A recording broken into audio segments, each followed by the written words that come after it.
Women's Business Center presents The Edge Roundtable Discussion, brought to you by Indigo PR and Atlas Electrical and Air Conditioning. We want to share it. I was going to say, Gracie, you've gone through some ups and downs with the Mary Kay business. It's not just, I'm just selling makeup. You have a lot more than just trying to talk to women and sell stuff too. Right. I'm a leader in our industry with quite a few what we would call offspring directors, which means it's women who have come into my personal unit, and then I've helped them to develop their own unit. So in a way, it's kind of like I'm their mother, and it's a daughter, and she gets married and has her own unit of consultants. Her own house, of consultants, and throughout 22 years, of course, you can imagine, that I've done this business in every way possible. I am a mother of 6, so I've done this business. Yeah, that is incredible. We could do an entire segment on moms at work.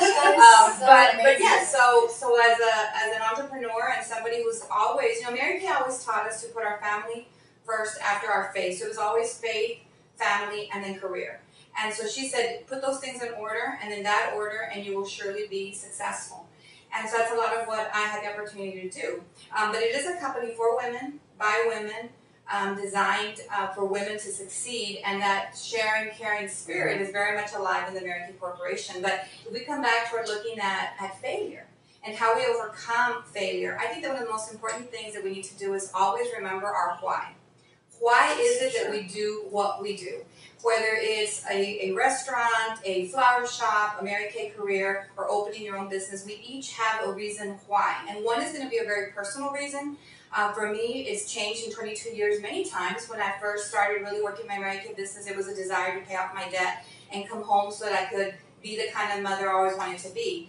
And then during my career, I've had other times where my why had to become more than just about me. Because at the beginning, most of the time, we open a business for what? Me. Me needs to develop, right? A skill, a profession, something that we love to do. After a while, your why must include others. And it must be big enough that it includes many.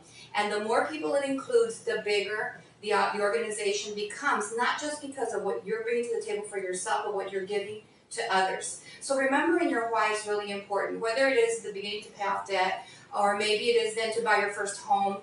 Those are personal reasons why we go to work. So when we do come across a moment of disappointment, I think that's what you experienced. It wasn't a failure, it was maybe a little bit of a disappointment.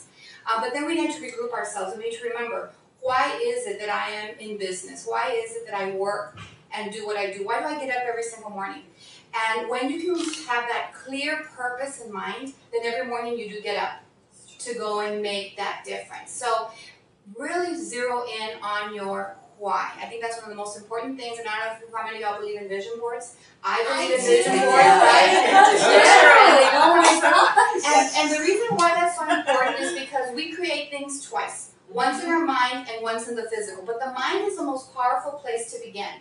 So being able to take something as easy as a cork board, put it up somewhere where you see it all the time, maybe where you put on your makeup, or so an area in your home where you can feel free to find things that inspire you. It could be a quote, it could be a picture, it could be a vacation destination. It could be you working with many, and you put that all over your board, and so every time you pass by that board, you remember your why. And when failure does come to your door, you once again, yes, you can have a moment of crying. We've all done it, right? A moment in the shower, right? My therapist to cry, or doing dishes, right? But you take that moment, you come over that hill, and then you remember your purpose. And when we were talking about what gives women that passion and that purpose, it really is when you find what you love to do, that you would do it for free. It's true. You would do it for free. Think about what would you want to do on a Saturday morning if you had nothing else that you had to do. What would you want to do with that Saturday morning? And if you love that so much that you're willing to go to work for no profit whatsoever, eventually people will pay you to do what you love to do, because that passion is what's going to take us over. So understanding the reason why we go to work every day, I think, is one of the most powerful reasons why we get up, remembering whatever that instance might be. And I love what you said about wanting to serve others, because when we serve others, we take ourselves from the idea of selling to the idea of serving. So when we remove the sales, and Mary Kay would always tell us, Don't walk in with dollar signs in front of your eyes, because if you do, you won't see the purpose and the reason for the people who you're working with. But you go in with a servant's heart. And you won't see their purpose for being there. Exactly, their purpose, which is also very important. So when we go with a servant's heart to do whatever we're going to do, it really does motivate us. People will ask me, how do you win a car? Because American, of course, we give away cars, we give away beautiful diamond rings and amazing trips. But when people ask me, how do you win a car? I can give you the mathematics to earning a car in Mary Kay, but really the most important thing is how many women did I serve?